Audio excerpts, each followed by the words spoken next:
Bollywood man of masses junior NTR పేరు చెప్పి కొందరు కేటుగాళ్లు భారీ వసూళ్ల మాఫియా నడుపుతున్నారా? అసలు ఎన్టీఆర్కే తెలియకుండా తెర వెనుక ఏం జరుగుతోంది? అభిమాన సంఘాల ముసుగులో దొంగల ముఠాలు ఎంటర్ అయ్యాయా? లేక ఎన్టీఆర్ను ప్రాణంగా ప్రేమించే అసలైన ఫ్యాన్స్లోనే కొందరు దారి తప్పారా? తన పేరు వాడుకుంటూ కోట్ల రూపాయలు గుంజుతున్నారు అనే విషయాన్ని తారక్ ఎలా కనిపెట్టారు? అంతా బాగానే ఉంది, కానీ ఇంత పెద్ద స్కామ్ జరుగుతుంటే పోలీసులకు కంప్లైంట్ ఇవ్వకుండా కేవలం ఒక ప్రెస్ నోట్ లేఖ మాత్రమే ఎన్టీఆర్ ఆఫీస్ ఎందుకు రిలీజ్ చేసింది? దీని వెనుక ఉన్న అసలు సీక్రెట్ ఏంటి? ఈ వీడియోలో చూద్దాం.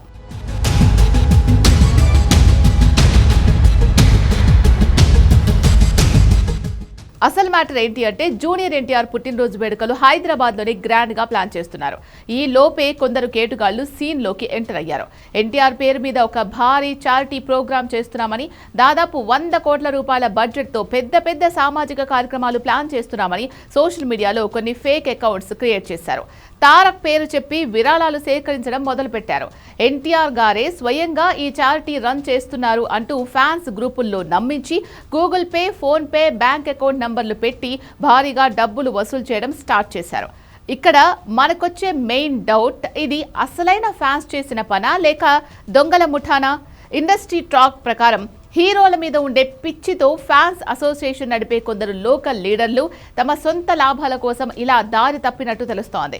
మరికొందరు అనామకులు ఫ్యాన్స్ ముసుగు వేసుకొని ఈ వసూళ్ల దందాలోకి దిగారు.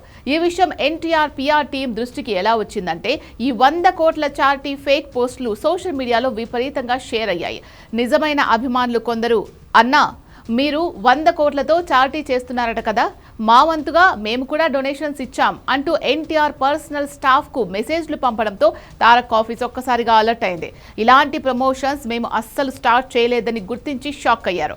ఇప్పుడు అందరినీ వేధిస్తున్న పెద్ద ప్రశ్న, ఈ వసూళ్ల దందాపై పోలీసులు యాక్షన్ తీసుకోకుండా కేవలం ఒక స్టేట్మెంట్ ఎందుకు ఇచ్చారు?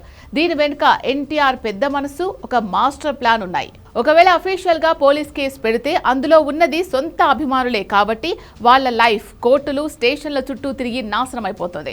అందుకే ఫ్యాన్స్ మీద ఉన్న ప్రేమతో ముందస్తు హెచ్చరికగా ఈ లేఖ ఇచ్చారని ఫ్యాన్స్ అంటున్నారు.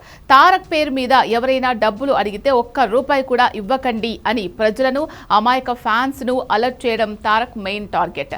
ఈ లేఖ జస్ట్ మొదటి అడుగు మాత్రమే. ఈ వార్నింగ్ తర్వాత కూడా ఎవరైనా డబ్బులు వసూలు చేస్తే వాళ్లను ఫ్యాన్స్ గా అస్సలు చూడకుండా లీగల్ గా లోపల వేయించడానికి ఎన్టీఆర్ టీం వెనకాడదు. ఎన్టీఆర్ ఆఫీస్ విడుదల చేసిన అఫీషియల్ స్టేట్మెంట్ లో క్లియర్ గా ఏం చెప్పారంటే, కొన్ని అభిమాన సంఘాలు ఎన్టీఆర్ గారి పేరుతో చారిటీ కార్యక్రమాలు చేస్తూ విరాళాలు సేకరిస్తున్నట్లు మా దృష్టికి వచ్చింది. ఈ కార్యక్రమాలతో ఎన్టీఆర్ గారికి గానీ ఆయన ఆఫీస్ కి గానీ ఎలాంటి సంబంధం లేదు. వీటిని ఆయన ఏ విధంగానూ సపోర్ట్ చేయడం లేదు. కాబట్టి శ్రేయోభిలాషులు, ఫ్యాన్స్ ఎవ్వరూ ఇలాంటి వాటికి విరాళాలు ఇచ్చి మోసపోకండి. ఎన్టీఆర్ ఏదైనా సోషల్ యాక్టివిటీ చేయాలనుకుంటే ఆయన అఫీషియల్ అకౌంట్స్ ద్వారా నేరుగా ఆయనే ప్రకటిస్తారని ఎన్టీఆర్ ఆఫీస్ పేర్కొంది. సో చూసారుగా, హీరోల మీద ఉన్న అభిమానాన్ని కొంతమంది ఇలా వసూళ్ల దందాలకు వాడుకుంటున్నారు.